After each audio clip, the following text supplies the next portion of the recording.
Agradezco mucho a Fernando Escalante Gonzalvo. Él es catedrático del Centro de Estudios Internacionales del Colegio de México. La oportunidad de saludarlo y escuchar su análisis, su punto de vista sobre esta noticia pues internacional de enorme relevancia, la abdicación del rey Juan Carlos I de España al trono de aquella nación. Fernando, te saludo y te agradecemos mucho de antemano el poder estar en contacto contigo. ¿Qué tal? Buenas tardes. Al contrario, les agradezco yo el interés. Doctor, ¿qué representa Juan Carlos de Borbón para la historia reciente de España a grandes rasgos, a grandes trazos?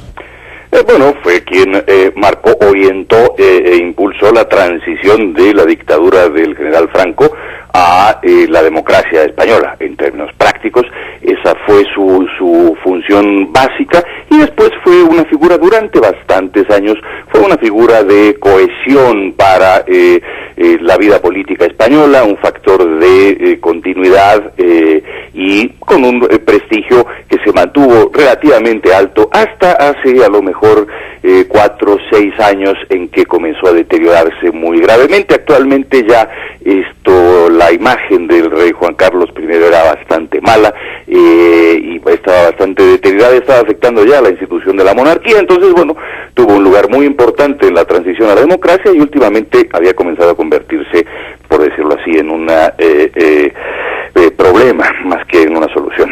Fernando Escalante, es decir, el rey no se va, al rey lo echan, lo echa la realidad, la circunstancia que rodea, la crisis económica, el desprecio del pueblo español por la monarquía.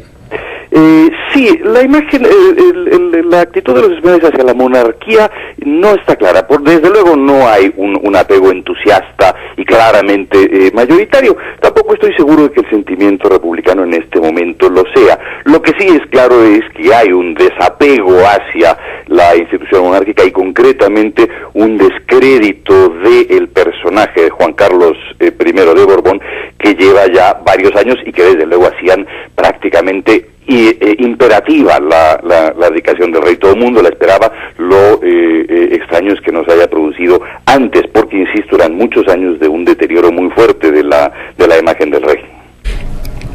¿Qué hechos deterioraron más que nada la monarquía de Juan Carlos? ¿El hecho de haber matado un elefante en Botswana en 2012 o el escándalo del yerno Iñaki Urdangarín y el desconocimiento, el haberlo sacado un poco del currículum o totalmente del currículum de la familia real? Sí, mire, en realidad seguramente el factor básico que incide sobre la imagen, el deterioro de la imagen de la monarquía es sencillamente demográfico. En este momento, el 60% de la población de España no había nacido cuando se aprobó la Constitución de 77. Es decir, para la inmensa mayoría de los españoles, la transición a la democracia es un hecho tan remoto como puede ser para nosotros el gobierno de López Mateos. Es decir, no les dice nada, y entonces el apego sentimental incluso que una generación de españoles a la que pertenecen Felipe González, José María Aznar, Joaquín Leguina, etcétera, el apego que podían tener hacia el monarca, la mayoría de los españoles no lo tienen, ¿sí? Ese señor llevaba 40 años de rey y estaba allí desde que ellos nacieron. Entonces, eso es muy importante, esa demografía, porque la generación de la transición tenían mucha estima al rey, las generaciones que siguen ya no tanto. Y en adelante, lo que sucede es que la crisis económica española de 2008, que comienza en 2008 y continúa hasta la fecha, se va a caracterizar, entre otras cosas, va a poner de manifiesto la frivolidad, la incompetencia y la corrupción de la clase política española. La clase política española no está a la altura ni de la derecha ni de la izquierda, ni el PSOE ni el Partido Popular, están a la altura de los retos que plantea la crisis y, sobre todo, insisto, se pone de manifiesto la frivolidad y la corrupción. Y repentinamente resulta que el rey encarnaba precisamente eso.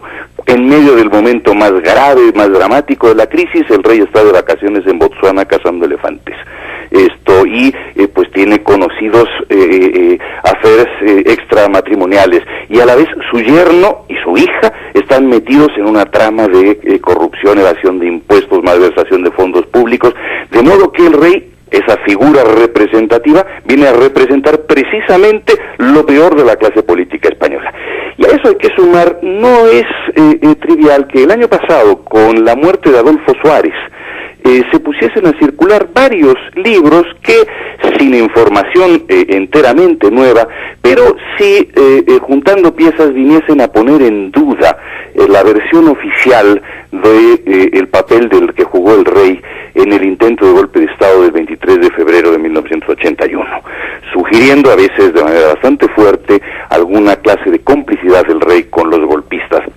Y eso yo creo que fue el golpe definitivo, eso ya le quitaba los últimos restos de credibilidad a Juan Carlos como el rey de la transición. Y entonces, pues para evitar que la monarquía perdiese el resto de apoyo que pudiera tener, yo creo que el rey efectivamente, como dice usted, se ve obligado a abdicar. Felipe VI tiene ante sí una primera enorme tarea, un enorme trabajo, una tarea titánica, demostrar a los españoles que la monarquía funciona, ¿no? Y hacerlo con eficacia ante quienes están demandando un referéndum destinado a enterrarla. Y también, bueno, tiene que enfrentar las ansias independentistas de Cataluña, en fin, del País Vasco. Efectivamente, son pocas las atribuciones políticas reales que tiene el rey, más un problema de imagen con el que tiene que lidiar. El problema al que se enfrentará Felipe VI de Borbón, no es solamente ya el deterioro de la monarquía y de la imagen de la monarquía, sino que las dos principales fuerzas políticas españolas, el Partido Popular y el Partido Socialista, están en una crisis que parece no detenerse, siguen perdiendo votos los dos con cada elección, y surgen opciones nuevas, más o menos oportunistas y coyunturales, como el pequeño partido Podemos y alguna otra cosa, pero el problema fundamental es que los dos grandes partidos no parecen estar en condiciones de sacar al país de la crisis. Juan Carlos primero, en el discurso de su abdicación, hablaba de la necesidad de que una nueva generación se haga cargo e impulse las grandes reformas que hacen falta. Pues hacen falta muchas reformas, pero no está prevista ninguna, no hay ninguna propuesta de reforma institucional importante planteada en España en este momento, y eso es un problema. No hay, es decir, hay una enorme necesidad de renovación, la crisis económica se ha convertido ya en una crisis institucional y no hay propuestas de reforma. Entonces el próximo rey se va a encontrar con el problema de la incompetencia de la clase política. Fernando Escalante, te agradecemos mucho la oportunidad de escuchar tu análisis compartido con la audiencia de Grupo Fórmula, también a través del Colegio de México. Al contrario, gracias a ustedes.